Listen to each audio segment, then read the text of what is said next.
Tá gravando.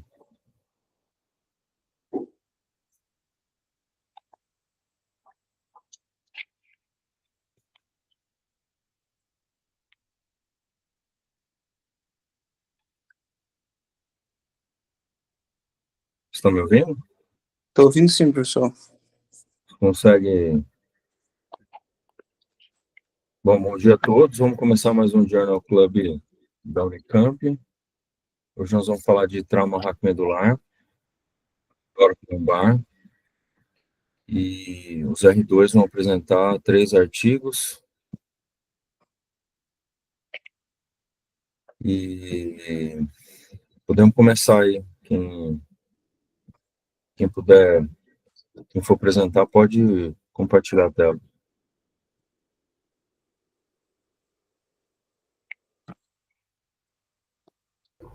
Bom dia, só um segundinho que eu tô tentando compartilhar aqui.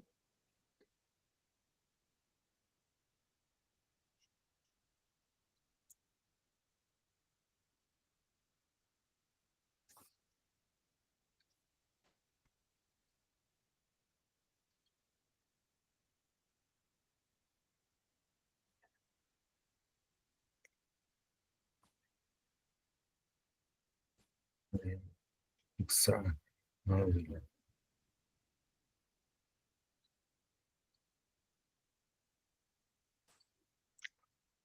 Tá dando para ver certinho? Tá, eu tô conseguindo. Vocês estão conseguindo? Perfeito. Tá bom dia. Então, eu vou dar início à nossa discussão de hoje. O meu artigo, ele abordava as fraturas histórico-lombares por explosão, mais especificamente a parte da sua classificação. Dentro da classificação, a possibilidade da gente fazer a validação prognóstica dessas escalas, ou seja, avaliar a sua aplicabilidade em identificar a possibilidade terapêutica a partir dessa tabela, dessa classificação. Inicialmente, então, as fraturas toracolo-lombares por explosão correspondem a 45% das fraturas traumáticas toracolombares, e correspondem geralmente à fratura de platô vertebral mais muro posterior. Como esse artigo falou mais das classificações, então, geralmente, de uma maneira geral, as classificações vêm para facilitar a comunicação entre especialistas e facilitar a decisão terapêutica. Então, uma tabela tem que ter uma aplicabilidade, e é nisso que o autor foca. E no caso das fraturas toracolo-lombares, ele aponta que a decisão terapêutica, principalmente em casos sem déficits neurológicos, ainda permanece incerta, mesmo com todo esse leque de classificações. Então, o objetivo do artigo, ele é dividido basicamente em duas partes. Primeiro, ele faz uma revisão histórica dos sistemas de classificação. Em seguida, ele faz uma revisão desses entraves para validação prognóstica, né, que é a capacidade de determinar tratamento cirúrgico ou não cirúrgico, das classificações para as fraturas toracolo-lombares por explosão. Então, da parte da revisão histórica, primeiro ele mostra essa primeira classificação inicial da coluna, tem essa primeira classificação de Hodgers, duas colunas, né, two columns classification, ele dividia em coluna anterior e coluna posterior. É uma classificação bem inicial, que vai se desenvolvendo até chegar nas classificações que a gente conhece. Tem a classificação, então, de Dennis, que é uma classificação já em 3 colunas, anterior, média e posterior, e a fratura por explosão é considerada, né, segundo essa classificação, porque ela também ainda é utilizada pela sua simplicidade, uma fratura que acomete o muro anterior e o médio. E ele também apontava que uma fratura que acomete o muro, a coluna média, é uma fratura com possibilidade de instabilidade. Então, é uma É uma classificação questionada nesse sentido, porque ele aponta, então, que todas as fraturas por explosão seriam possivelmente instáveis. Essa classificação também coloca que toda fratura que acometeu o muro posterior é potencialmente instável. A partir daí, tem essa classificação também, que é a classificação de Marshall. Ela parte daquele princípio de classificação que coloca as fraturas tipo A por compressão, tipo B por distração e tipo C por rotação. E dentro das fraturas tipo A gente tem as fraturas A3, fraturas por explosão, que seriam a explosão incompleta, o split e a explosão completa. E a partir daí, ela ainda vai além, classifica entre a, a organização dos fragmentos, a diástase dos fragmentos e o grau de cifose. Então, é uma classificação que permite diversas possibilidades de combinação, então acaba sendo muito complexa e pouco aplicável. Então, era inicialmente divulgada, estimulada, porém tem aí seus defeitos na aplicabilidade. Aí agora a gente tem tabelas um pouco mais conhecidas de utilizadas, a Atlix é uma classificação que utiliza a morfologia, aí então a gente vê a fratura por explosão ali dentro, o status neurológico, a presença ou não do cometimento do complexo ligamentar posterior, e a partir daí faz essa somatória e vê a recomendação de tratamento. Então, nessa tabela, a gente vê que uma fratura por explosão, no caso de um paciente sem um neurológico atingido, sem algum déficit neurológico, o complexo ligamentar vem como grande importância, porque isso define um tratamento conservador e um tratamento cirúrgico. Aí, então, a gente tem a tabela da Spine, né, também, a The Thoracolumbar Spine Injury Score, então, ele vai dentro das fraturas por explosão, que ele coloca a 3 e a 4. A gente vê que com os modificadores, a fratura, a presença do acometimento do complexo ligamentar posterior tem uma importância bem menor do que a presença da estabilidade óssea dos fragmentos. Então, a A3 pegaria, por classificação, um completo, né? Então, pega um platô, e a 4, por classificação, pega os dois platores, além do envolvimento do muro posterior. Então, só comparando um pouquinho as duas, a primeira dá mais importância ao cometimento do complexo ligamentar, e a outra vai mais sobre a estabilidade óssea. O autor, depois de fazer essa revisão, ele coloca como que seria o ideal para ele. Ele entende a importância do acometimento do complexo ligamentar posterior, mas entende que no contexto de pouca disponibilidade de ressonância magnética, isso não é tão preciso. Ele entende também a diferença em se classificar por tomografia mesmo, fraturas entre A3 e A4. Então, isso é um fator de confusão.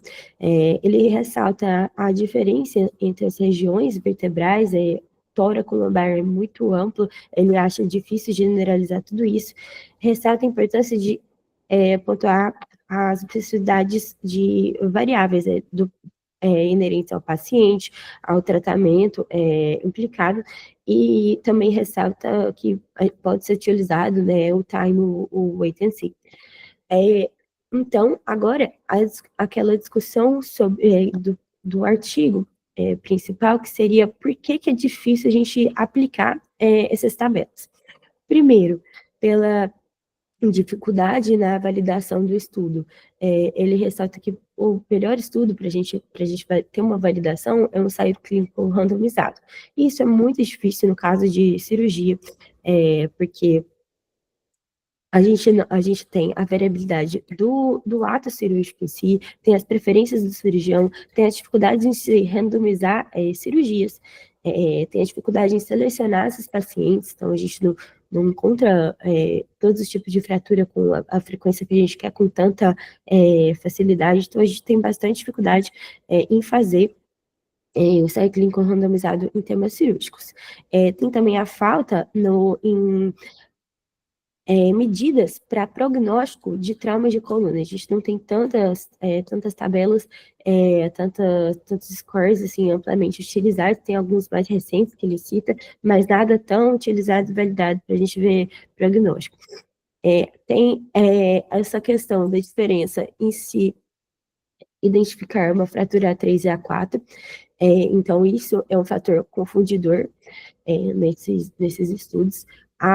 Ressalta que a questão da dificuldade em se identificar a rotura do complexo ligamentar posterior no exame de tomografia, então, para pacientes que não têm ressonância magnética, isso já vem como um fator. E também ele coloca a ampla variedade de fatores que influenciam no prognóstico dessas fraturas. Então, o conteúdo que influencia nesse prognóstico é muito amplo. Tem alguns fatores que não estão incluídos nessas classificações e não teria como colocar pela sua variabilidade. A variabilidade das fraturas em si, nas tomografias, por exemplo, então, apesar de cada fator a gente conseguir classificá-la bem, tem suas especificidades.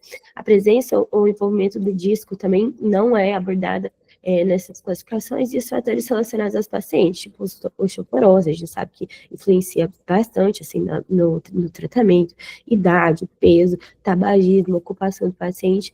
Então, por fim, ele conclui questionando se, no caso das fraturas cerviculolantares por explosão, deve ser realmente colocada numa mesma caixinha.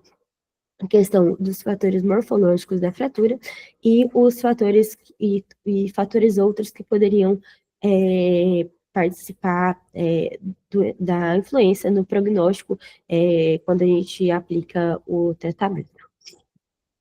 Certo? Então, era basicamente isso o artigo. Obrigada. Obrigado, Alice.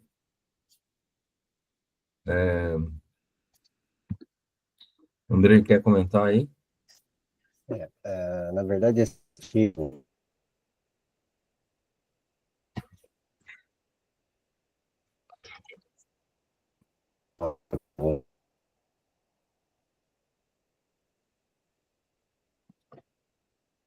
André, a gente está... quão complicado é a voz da explosão. Você me Agora escuta? Agora não. Então, esse artigo ele mostra quanto que é difícil você classificar as fraturas em explosão tóraco-lombar, porque muitas vezes há erro nessa classificação por parte até dos médicos, então de não reconhecer a lesão do ligamento longitudinal posterior, interpretar os achados de forma errada, e a própria literatura é muito controversa em quanto que o canal está comprimido, se você tem ou não uma 3 ou uma 4, né? Basicamente, a efeito de hoje, mais importante do que ela ser uma 3 ou uma 4, a 4 ela tende a ser mais grave, mas isso é bem questionável, é você reconhecer a lesão do ligamento longitudinal posterior. A outra questão que é importante, eu acho, é você avaliar se ela é uma explosão em um nível que tem cone, medula, ou se tem raiz. Então, isso é pouco relevante na teoria, mas na prática, para mim, muda o jogo. Se você tem uma compressão no nível de cone, para mim é diferente no nível que você tem a raiz só lombar, caldequina. A ressonância, ela é muito importante quando você vai tratar conservador. Quando você sabe que é cirúrgico, a ressonância ela é importante, mas não muda tanto. Quando você está pensando em tratar conservador, ela pode te dar informação adicional. Embora, para quem saiba ver muito bem tomografia, quase sempre é possível, com uma acurácia de mais de 90%, o Mohamed Ali, que é quem fez esse artigo aí que vocês viram que eu participei, ele tem um estudo disso, de avaliar a ressonância, como que você avalia a lesão do ligamento pela tomografia, sem ter a ressonância. Então, vocês precisam, é uma coisa que é aprendido, precisa discutir todo o caso de explosão, o que vocês acham, como vocês viram, para vocês pegarem a habilidade de avaliar essas lesões, né? E muitas vezes, as que evoluíram mal clinicamente, que não eram explosões. Então, Tem um estudo da O novo agora, que os pacientes que têm lesão de complexo ligamentar posterior, eles vão igual os que foram operados por explosão, mas pior se eles foram tratados não cirurgicamente. Então, quem tem sinal de lesão de complexo ligamentar posterior, tem que ser operado, você tem que ficar de olho nesses sinais. Eu não vou fugir o escopo da aula, senão a gente vai ficar aqui falando a manhã inteira, mas tem que saber reconhecer. A gente pode depois mandar um artigo para vocês só de lesão ligamentar posterior. Tá? Mas a aula da Alice, esse trabalho mostrou a evolução dessas classificações, né? Acho que é isso aí que eu tinha para falar, Eloy. Eu acho legal também você ver na tomografia os sinais preditivos da lesão ligamentar posterior, né? Eu sei que você não ia se aprofundar no assunto aí, mas é impossível não falar. Se tem fratura da lâmina, se você tem uma, um aumento da distância entre os processos espinhosos, eu acho que isso é muito importante a gente observar em cada caso.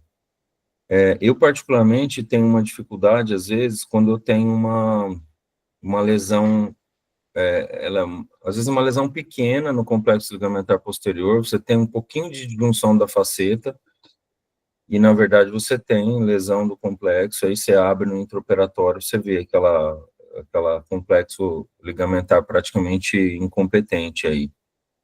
Então, é um artigo bastante elucidativo e não fala tanto dessa questão de lesão complexo ligamentar, mas eu acho que é interessante a gente frisar isso aí. E outra coisa que eu acho... Pode falar, André. Desculpa, depois a gente pode mandar o artigo dos 4 sinais de lesão ligamentar posterior aí que o Eloy está falando, a gente manda para vocês, que é do Mohamed, aí é bem bonitinho o artigo.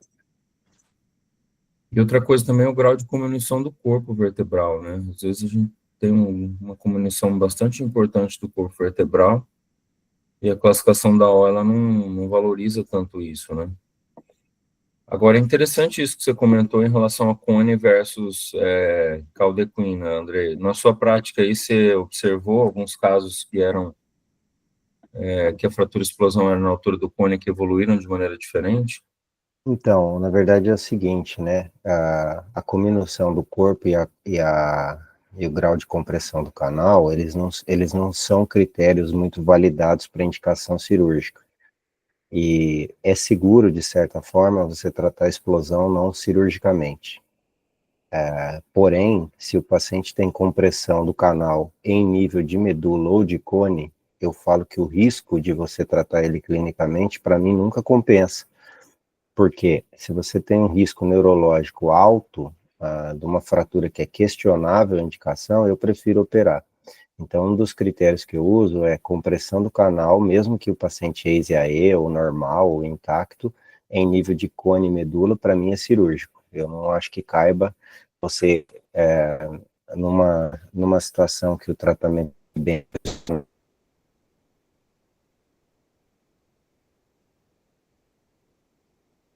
Se você opera ou não, entendeu? Mas eu uso isso como critério cirúrgico. Até semana passada eu operei uma fratura torácica, o paciente tinha uma pequena hérnia T4 T5. Até discuti com você, André, acho que você lembra aí, Sim, sim. mas eu achei, estava todo comprometido o ligamento posterior.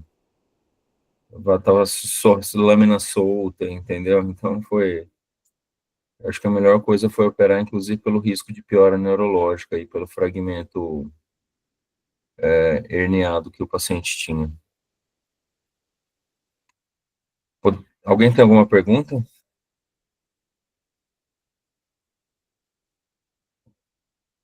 Podemos ir para o próximo artigo? Quem que vai apresentar? Sou eu, professor. Manda bala aí, Alexandre.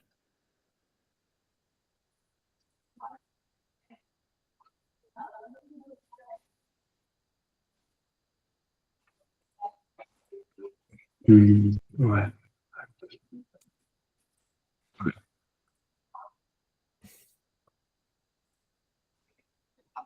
Entendi. Apareceu aqui para eu conceder permissão para compartilhar a tela. Não, dá para compartilhar. É. Aqui, a tela inteira, vamos ver. Aí.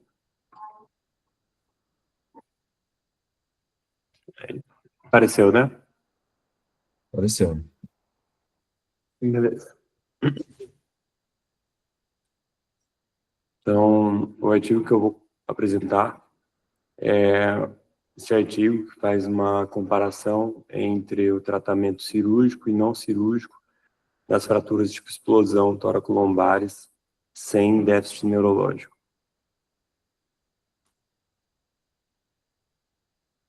Então, os autores, eles iniciam fazendo uma breve introdução, falando as fraturas do tipo explosão correspondem a 20% das fraturas lombares, que ainda há muita opinião contrastante sobre qual tipo de tratamento deve ser adotado nessas fraturas quando elas são estáveis e sem déficits. E em 2003, houve um primeiro lançamento, né, uma primeira publicação deste estudo, que não mostrou diferença significativa entre esses tratamentos, né, o cirúrgico e o não cirúrgico.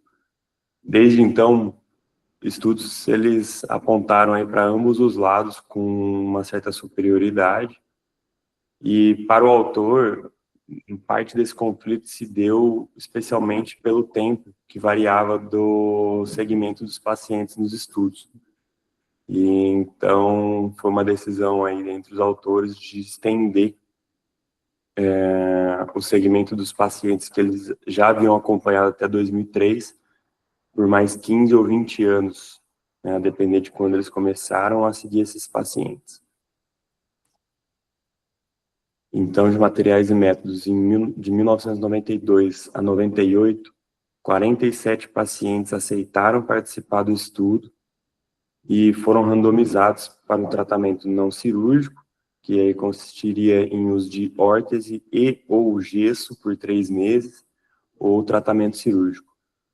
Os médicos recebiam esses pacientes que foram randomizados por uma outra equipe, uma equipe assistente, e eram os próprios médicos que comunicavam os pacientes sobre a proposta terapêutica adotada, no caso dos pacientes individualmente. E a partir deste momento, o estudo deixava de ser cego, né? E os critérios de inclusão aos pacientes, então, seria uma fratura isolada de T10 a L12, vista em radiografia, uma tomografia revelando a retropulsão no muro posterior, ausência de déficit, lesão com menos de 3 semanas, idade entre 18 a 66 anos, ausência de comorbidades que contraindicassem o tratamento cirúrgico, ausência de câncer, hemofilias ou doenças cutâneas severas e fluência na língua inglesa.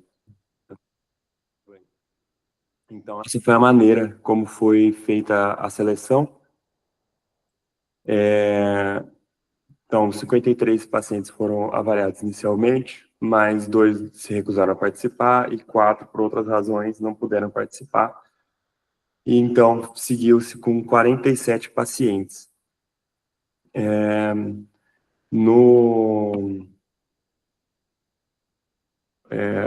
Ao longo desse estudo, os pacientes, então, passaram por um período de 1 a 5 dias de repouso antes do tratamento, seja ele cirúrgico ou não. O tratamento não cirúrgico correspondeu a 23 pacientes. Foram 8 semanas de gesso, seguida de 4 semanas de órtese, ou 12 semanas de órtese, com remoção autorizada apenas para o banho em ortostase. No tratamento cirúrgico, foram 24 pacientes, e os tratamentos propostos foram artrodese posterolateral de 2 a 4 níveis, com parafuso de pedículo, com enxerto ósseo autólogo, ou com artrodese anterior, com enxerto autólogo de costela ou fíbula em instrumentação lateral. E, ao final, os pacientes foram avaliados clínica e radiograficamente.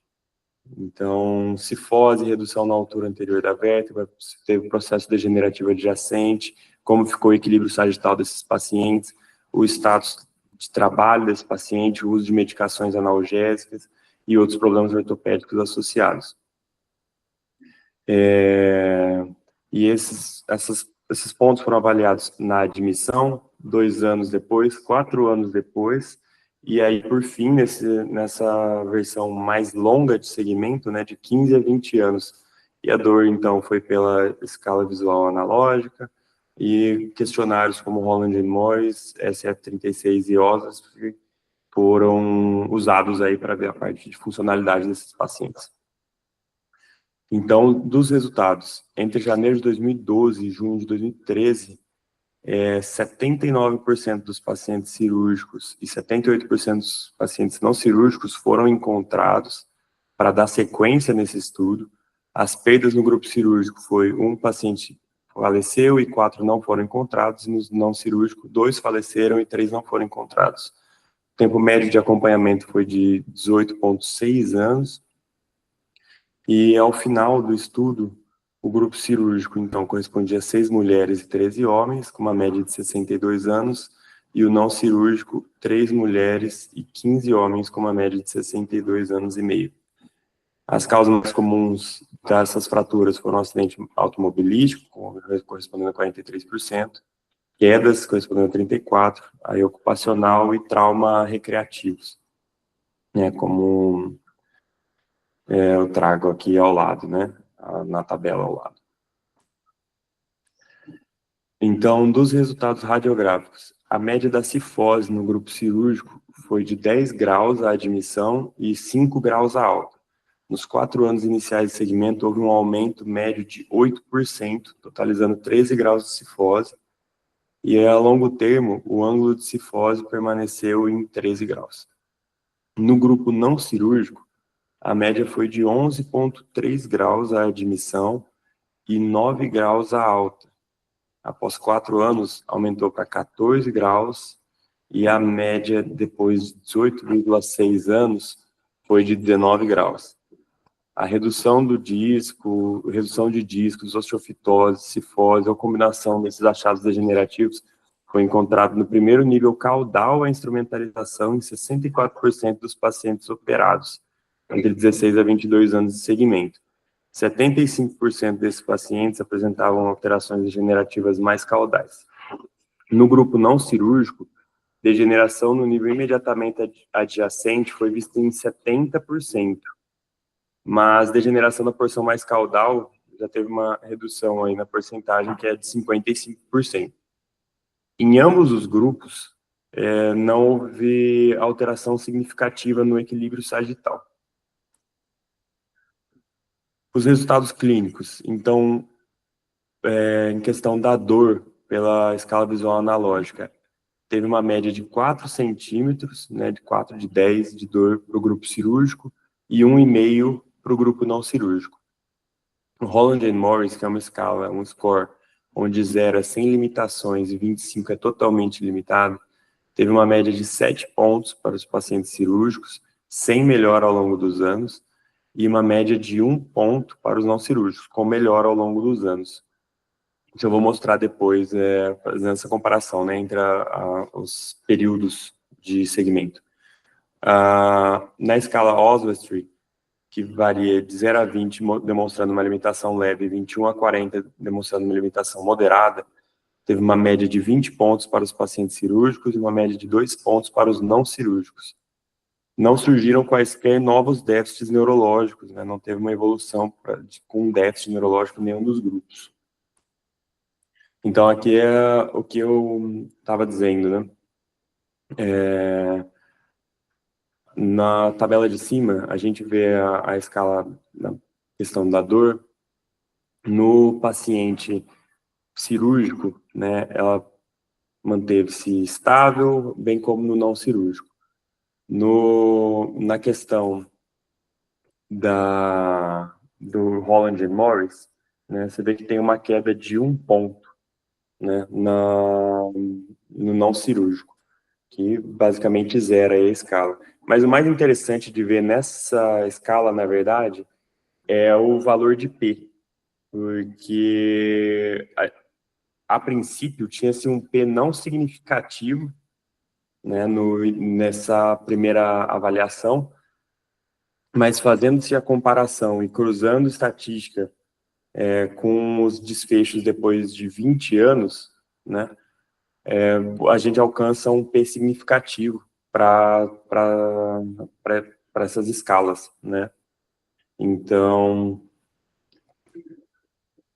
aqui é a outra escala, que eu ainda não tinha citado, que é a SF36, e aqui existem partes dela em que há um P significativo e partes dela onde não há um P significativo. Então, parte de saúde mental e papel emocional, né, nessas fraturas não teve um P significativo, o restante teve um P significativo, mostrando aí uma clara superioridade para o tratamento não cirúrgico. Quanto ao retorno às atividades laborais, aos 4 anos de segmento,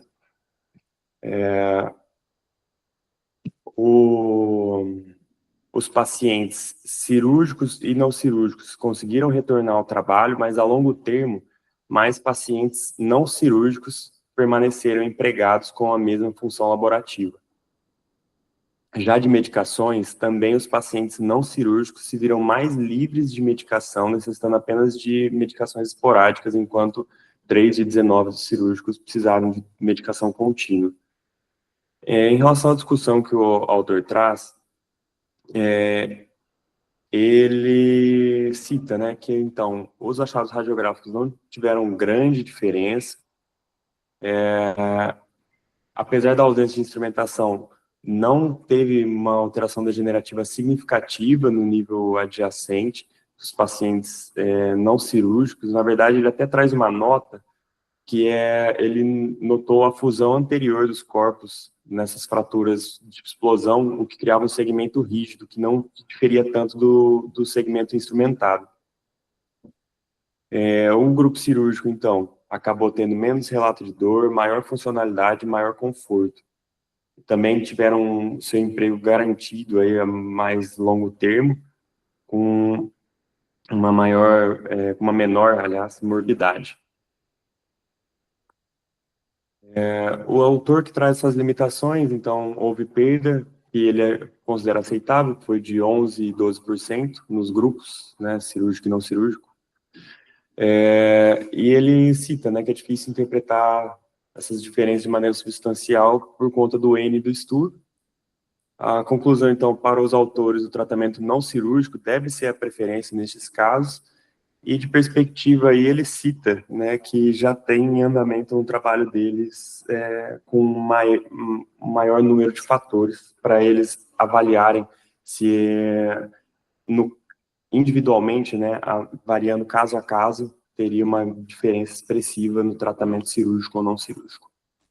É isso, muito obrigado. Andrei, quer comentar aí? Quero. Alexandre, quando você for apresentar um pouco menos de detalhe, pode ir mais para o foco, assim, mas em relação a isso, porque também a ideia aqui é que vocês treinem a apresentar as coisas. Mas o que acontece? Para vocês entenderem o contexto, existem 2 trabalhos bem clássicos de randomização de fratura de explosão. Esse que você apresentou, de 2003, que é do Wood. Wood é um cara que está em Stanford.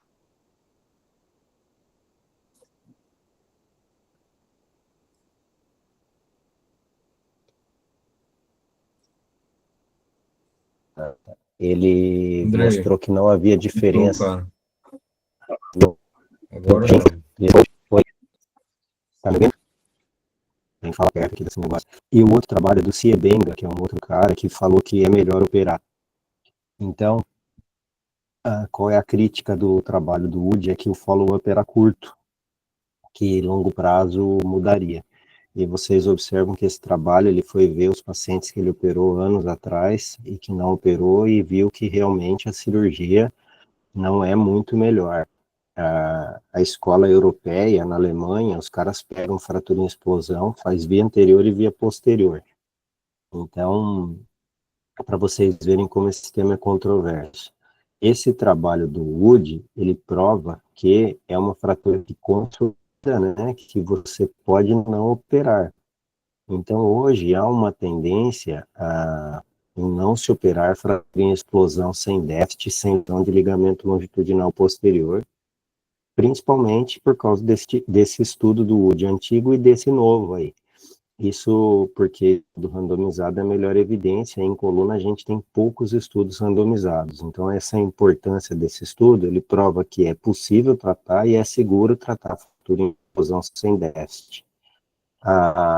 Algumas coisas que a gente considera, né, como vai já no primeiro artigo, eu considero o paciente está andando e está com pouca dor. Isso é um critério que a gente avalia, né?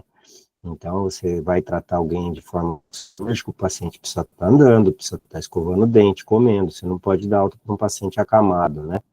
Mas esse estudo aí provou que é seguro tratar a fratura em explosão. Essa é a importância dele, e com um follow-up grande que vai contra aquela teoria que depois ia se fotizar e dobrar a coluna. Geralmente, quem que se fotiza é o paciente que tinha uma fratura tipo B ou C que foi erradamente diagnosticado. Eu selecionei esse artigo exatamente pelo que o André falou. Uma das que aí tem alguns questionamentos que eu até queria colocar, André, para a gente discutir aqui. A técnica minimamente invasiva poderia mudar os resultados, principalmente em relação ao quadro doloroso. A outra é a idade influencia o processo decisório. O grau de osteoporose também pode influenciar. Isso eventualmente isso é pouco discutido e, na verdade, ele até termina o artigo procurando fatores preditivos de insucesso. O sinal do vácuo pode influenciar no processo decisório. E o tipo de colete que eu utilizo. Tem diferença, por exemplo, eu utilizar um colete em hiperextensão? E o grau de comunicação do corpo vertebral, que eu já comentei, a gente já comentou um pouco sobre isso aí. O que você acha sobre isso aí? Tem um trabalho dizendo que a fixação minimamente invasiva, ela é boa e melhor em fratura em explosão, então se o paciente está com muita dor e você tem disponível parafuso percutâneo, é uma excelente opção, uma vez que você não precisa descomprimir, eu acho válido se você tem isso no teu arsenal, quando você decide por operar. As variáveis individuais, elas são difíceis de você tabular num estudo grande, mas em geral a gente considera, obviamente, como osteoporose, mobilidade do paciente, a demanda que ele tem. E o colete tem estudo provando bem feito que não muda nada. Então, eu não trato esses pacientes sem colete, mas o que a gente faz é orientá-lo que o colete é uma evidência baixa e que ele pode usar para conforto. Então, por exemplo, o que é isso? Você pega uma senhorinha que fica em casa e põe o colete e machuca a mama, ela pode tirar o colete em casa para assistir TV e tudo. Você não pode nunca machucar o paciente com o colete, sendo que muitas vezes é uma coisa que não tem benefício científico. Então, recomendo o colete? Eu sugiro. Então, quando você não tem certeza, o que a gente faz na medicina? A gente conversa para o paciente e passa essa realidade. Mas tem alguns pacientes que realmente têm muito benefício com o uso de colete. Então, a gente orienta, não faz uma órtese cara, porque tem colete que é muito caro. Então, em função de ter uma evidência científica baixa, eu prefiro o Gillet, se é uma fratura que eu acho que tem uma demanda maior do que um put, né, mas nem sempre isso é bem claro na literatura. Então, o colete, não tem colete, quero ficar sem, pode ficar, a literatura endossa isso com bastante segurança, tá? Agora, uma coisa que eu acho, às vezes, difícil e pouco comentada é qual grau de dor é aceitável, né? A gente sabe que existe uma variabilidade de dor aí entre os diferentes pacientes. Tem gente que tolera melhor a dor, tem gente que tolera pior. Com que analgésico eu poderia tolerar um quadro doloroso, enfim. O que você acha disso aí, André? O que a gente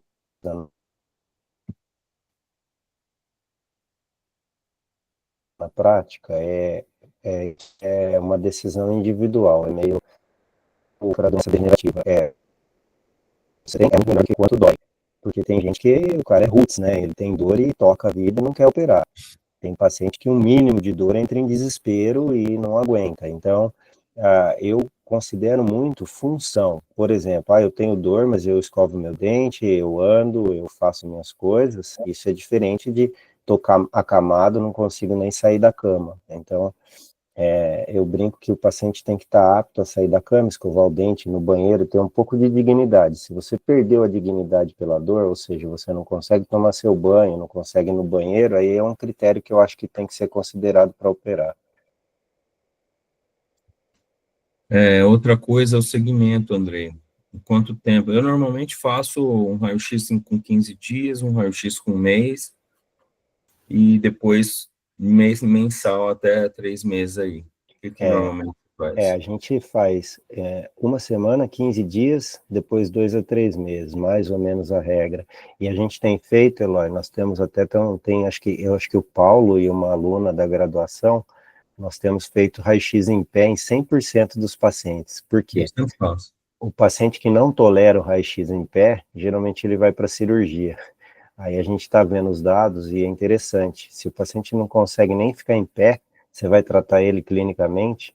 Aí alguns grandes cirurgiões, o Dr. Vaccaro, por exemplo, ele fala que é só esperar, deixar a pessoa deitada que ela vai melhorar. Eu falo, eu sei, mas você vai pegar alguém que está trabalhando, fazendo as suas coisas, deixar ele 2 meses deitado, um mês deitado. Então eu prefiro, se o paciente não tolera ficar em pé, depois de 2, 3 dias pelo menos aí de analgésico, a gente prefere indicar a cirurgia. Perfeito. Vamos para o próximo artigo aí, para a gente manter dando tempo. Não vamos passar o tempo, hein, gente? 7 horas. Tem 18 minutos. Tá certo, professor. Estamos escutando? Então, Nesse terceiro artigo, são discutidos os resultados da avaliação de um tratamento conservador e tratamento cirúrgico em pacientes que têm fratura por explosão toracolombar, TLX 4. Foi um estudo, uma coorte observacional, um estudo retrospectivo e unicêntrico, com o objetivo de determinar se a cirurgia ou o tratamento não operatório apresentavam melhores resultados clínicos nos pacientes que não tinham alteração neurológica e que tinham fratura toracolombar do tipo explosão, TLX 4. Inicialmente, o paciente era identificado se tinha fratura explosiva, depois é atribuído uma pontuação TLX, e pacientes com TLX 4 eram incluídos no estudo. Essa análise foi realizada de 2007 a 2013 e realizado um acompanhamento mínimo de 6 meses. E esses pacientes necessariamente não teriam alguma alteração neurológica e teriam que ter mais de 17 anos. Nenhum critério específico de exclusão foi utilizado. Dos fatores de confusão examinados, excluíram a idade, o sexo, a pontuação de gravidade da lesão e uma pontuação criada para analisar o complexo ligamentar posterior. Essa pontuação utilizava 4 variáveis, e variava de 0 a 4 pontos. A cifose, se maior que 14 graus, se tinha uma faceta deslocada era 1 ponto, 2 facetas, 2 pontos, e um alargamento no interespinhoso. Os dados para avaliação após 6 meses eram registrados por um questionário preenchido por correio ou telefonema e foram determinados por questionários padronizados. Então, usava esse índice de capacidade, que avaliava a extensão de restrições funcionais pela dor em pessoas com dores lombares, a pontuação do componente físico, quanto maior esse PCS, melhor a qualidade de vida relacionada à saúde física, e escala visual analógica de dor. Para a medida de resultado primário foi avaliado o índice de capacidade e a medida de resultado secundário, a pontuação do componente físico e a escala visual analógica, além do status de trabalho e o tempo para retorno ao trabalho. Dos resultados, foram avaliados um total de 230 pacientes, 29% tinham uma fratura TLX 4. Desses, 70% tiveram acompanhamento no mínimo de 6 meses. Dos 20 pacientes não disponíveis, então do 30% que não teve essa avaliação, 9 eram cirúrgicos e 11 não cirúrgicos. E dos que foram avaliados por no mínimo 6 meses, 34% foram submetidos à cirurgia e 66% submetidos a tratamento conservador. Todas as cirurgias foram realizadas por via aberta e apenas um paciente de que inicialmente foi tratado de forma conservador, foi submetido à cirurgia de 19 dias por progressão da cifose, mas não apresentou consequência neurológica e alteração no resultado da avaliação quanto à funcionalidade. Então, foi observado que a idade média do grupo não cirúrgico foi de 52 anos, enquanto do cirúrgico de 36 anos. Não teve relevância estatística entre sexo e também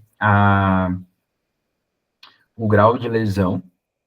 O tipo de fratura, de nível de fratura mais comum foi L1, mas também sem diferença estatística entre o tratamento conservador e o cirúrgico. O uso de órtese toracolumbar foi presente em 76% dos pacientes não cirúrgicos e 13% de não cirúrgicos. Não teve relevância estatística também no número de facetas lesionadas e também no grau de cifose entre o grupo não cirúrgico e o grupo cirúrgico. Não teve também diferença estatística na análise univariada, tanto na avaliação das 3 escalas, da escala funcional, da escala de dor, e também na avaliação do tempo de retorno ao trabalho. E, na verdade, não teve nenhuma diferença na análise univariada entre o grupo cirúrgico e o conservador. Então, nem alteração funcional, nem de dor, nem de retorno ao trabalho, nem de tempo de retorno ao trabalho e nem de status de trabalho. Então, eles avaliaram quem estava empregado e trabalhando, empregado e que não estava trabalhando. Não teve relevância estatística. Quando foi realizada uma regressão linear, também não teve nenhuma associação entre cirurgia, a funcionalidade e também a escala de dor. Foi realizado também uma combinação da variável de idade, daquele status para avaliar o complexo ligamentar posterior, para avaliar a propensão do paciente ser submetido à cirurgia, a partir do teste de razão de verossimilhança. E também não teve nenhuma relevância estatística, a não ser que pacientes mais jovens, ao fazer uma análise de variável individual, foi independentemente mais significativa para prever se o paciente iria para a cirurgia. Então, concluindo, não foram encontradas diferenças nos resultados entre os pacientes tratados de forma cirúrgica ou tratamento conservador, avaliando tempo médio para retorno de trabalho, funcionalidade, escala de dor, e estudos com foco em aspectos dentro dos primeiros 6 meses, como análise de tempo, até alta e parâmetro de custo-efetividade, pode ser útil para auxiliar na tomada de decisão. Obrigado. André, quer comentar? Eu gostaria também de colocar alguns pontos aqui, ó. Papel da ressonância na detecção. Pode comentar você. Pontos para a gente discutir aqui. O papel da ressonância na detecção da lesão do complexo ligamentar posterior. A necessidade ou não a necessidade, a especificidade e a sensibilidade. E as variáveis não detectadas pelo TLIX, eu acho importante. Principalmente o quanto que o paciente está reclamando, o índice de massa corpórea, se ele não se a gente vai usar colete, não vai usar colete, qual a importância do exame do paciente e da radiografia em pé. É o que a gente já comentou, mas esses pontos que eu gostaria de colocar aí para discussão também. Andrei, o que você quer colocar mais? Então, vamos lá, sim.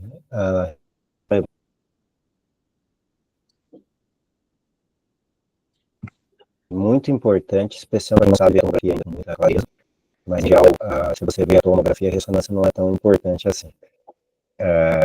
Eu acho que a literatura é bem clara que você pode não operar e não tratar os doentes com fratura em explosão cirurgicamente, mas que eventualmente você pode errar. Então, enquanto você tem risco de errar e você vai tratar conservador, a melhor coisa que tem que ser o máximo de informação possível.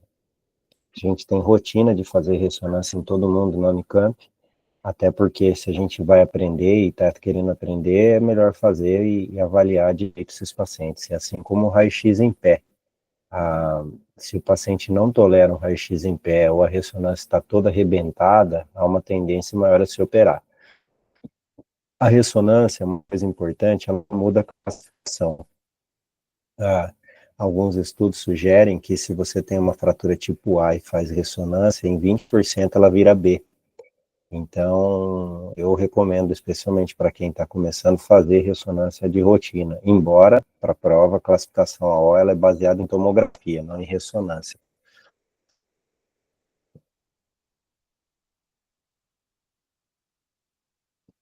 Andrei? Oi, pode comentar, Ela. Não, cortou aí. Então, eu falei que eu acho que eu recomendo para os residentes fazerem ressonância de rotina em fratura em explosão, porque 20% dos casos você pode ter uma lesão tipo B que você diagnosticou errado. O TLX4, quem que é o TLX4? É a explosão com edema na ressonância. Esse paciente você pode operar ou não, porque a ressonância, ela é bem controversa. Eu tenho uma tendência a oferecer tratamento cirúrgico para esses pacientes.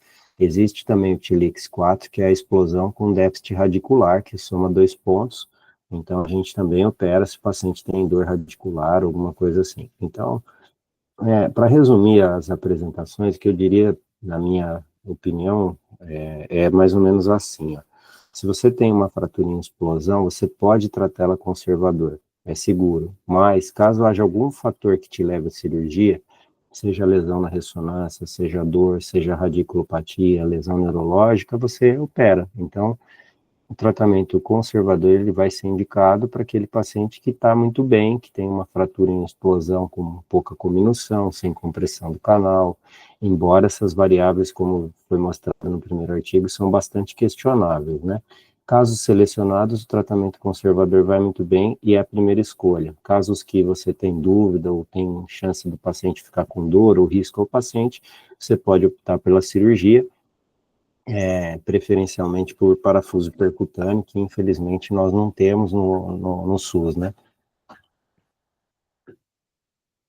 Eu faço ressonância também em 100% dos meus pacientes, né? Eu tenho trabalhado aqui no serviço de referência da AMIL, que a gente opera fratura com uma certa frequência, aí, óbvio que não como num serviço público. E o que acontece? Eu faço ressonância em 100% dos pacientes, porque a gente consegue ter com mais clareza ver com mais clareza se tem lesão ligamentar ou não, apesar de, como o Andrei comentou, a tomografia ter fatores aí preditivos suficientes para a gente conseguir fazer esse julgamento, né? Inclusive, como fala o artigo do Mohamed Ali, que ele colocou aí. Outra questão que eu sempre me coloco, que eu acho importante comentar aqui, nos comentários finais, no processo decisório, quando eu vou operar, quantos níveis que eu fixo, se eu fixo acima ou se eu fixo abaixo. Quantos acima, quantos abaixo. Eu considero muito a idade do paciente, a provável grau de osteoporose. Quando o paciente tem uma osteoporose mais provável, eu costumo fixar mais níveis, né? 2 acima, 2 abaixo, eventualmente até 3 acima e 1 abaixo, porque eu acho que quanto menos a gente invadir a coluna lombar, melhor é para o paciente. E outra coisa que eu gostaria de colocar em discussão aí, Andrei, ouvir sua opinião também, você considera a questão biomecânica de parar na transição, não parar na transição quando você está fazendo uma fixação como essa, ou não? Por exemplo, tivemos uma fratura T12, você, ao invés de parar em L1, você desce até L2, ou você faz sempre uma fixação curta, que fatores que te levam ao... Boa pergunta.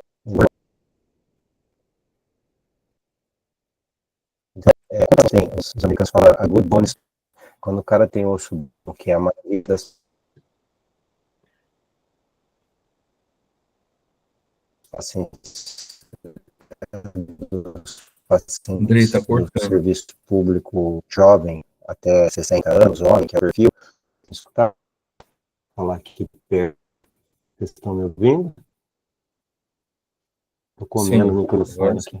Me escutam? Paciente jovem. Um para cima, um para baixo e um no nível. Não precisa fazer grande independente de ser junção. Não vai falhar, assim. A gente tem muitos casos aí e não falha. É só se você tiver fratura adjacente ou lesão ligamentar, tipo B ou C. Mas para explosão, você pode fazer curto. Isso que o Eloy falou é muito importante. Quando você está falando de fratura osteoporótica ou um paciente idoso, aí você tem que estender, porque a fixação curta vai falhar. Então, aí é 2, 3 níveis realmente. Então, se você está lidando com uma fratura osteoporose, quando que você suspeita? Mulheres com mais de 60 e, em especial, mecanismo de trauma de baixa energia ou homens que têm um fator de risco, tumores, uso de corticoide, etilismo, aí você tem que suspeitar de fratura por insuficiência. Mas, via de regra, para fratura com, que a gente fala good bone stock, né, que o osso bom, um nível é mais que suficiente e o paciente fica melhor se você faz curto. Então, isso que eu diria aí, em geral, a extensão da fixação, né? Maravilha. Bom, alguém tem alguma pergunta, alguma colocação? Eu tenho. Eu queria dizer para os residentes que isso aqui para eles lerem os artigos, não só apresentarem, porque senão não faz sentido a gente acordar cedo. Eu quero que vocês leiam. O Eloy selecionou artigos que são todos excelentes. E aqui também é uma ideia de vocês treinarem a apresentação, tá? Porque no congresso você vai apresentar alguma coisa, tem seu tempo, você não pode passar, tem como você prioriza ou não prioriza. Então, isso aqui é um treino não só cognitivo do aprendizado do artigo, como um treino para vocês treinarem como fazer uma aula, uma palestra. Isso também é válido, por isso que a gente às vezes enche o saco, aí eu peço desculpa, na outra vez eu já enchi nessa também. Então, assim, é para que vocês façam isso de uma maneira melhor. Não tem jeito certo ou perfeito, mas a gente vai dando sugestões aí para ir melhorando, tá bom? Eu vou colocar a gravação no meu canal do YouTube lá, eu compartilho com vocês, aí o Pedro coloca lá no canal da Unicamp, e vamos para o tema do mês que vem. Aí quem tiver sugestão de artigo e tudo mais, me manda, a gente faz uma curadoria e seleciona os melhores. Se quiser sugerir algum também, André, Qual vai ser o tema do mês que vem? Deixa eu ver aqui na nossa sequência aqui. Tá lista lá.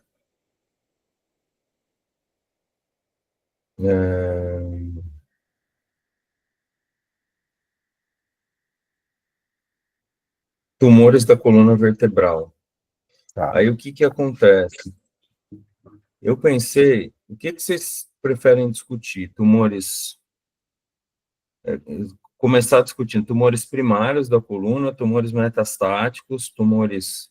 Nós temos uma aula só de tumor ou vai ter duas no esquema de aulinha aí? Se for uma só, acho que podia dividir os artigos. Se tiver duas, a gente faz, divide por tópico. Mas acho que metástase é mais importante, né, do que tumor primário, né, para eles. Tumor primário é um assunto bem, assim, difícil. Específico. Não é difícil. É específico, mas é importante. Eu acho, pelo menos, ter um artigo de identificação aí dos principais, entendeu? Talvez fazer isso, você faz um artigo de primário e 2 de metástase. Metástase tem que ser o nons ali, o sims, é isso aí. Não, isso. Não vai ter segredo. Não vai ter segredo. Tá bom. Eu tenho até uma aulinha aqui de tumores metastáticos, aí, se vocês quiserem. Eu até levei para a discussão da Sonesp aí, que foi aí na Unicamp. Eu tenho uma aulinha pronta, eu compartilho com vocês no grupo lá. Beleza.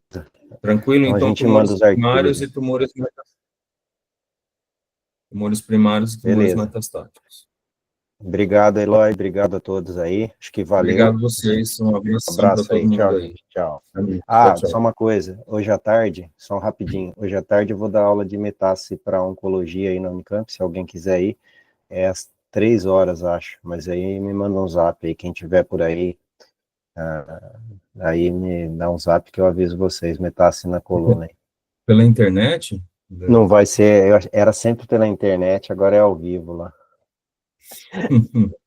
Falou. O que é pior também, né? Sei lá. Tchau. Falou, tchau.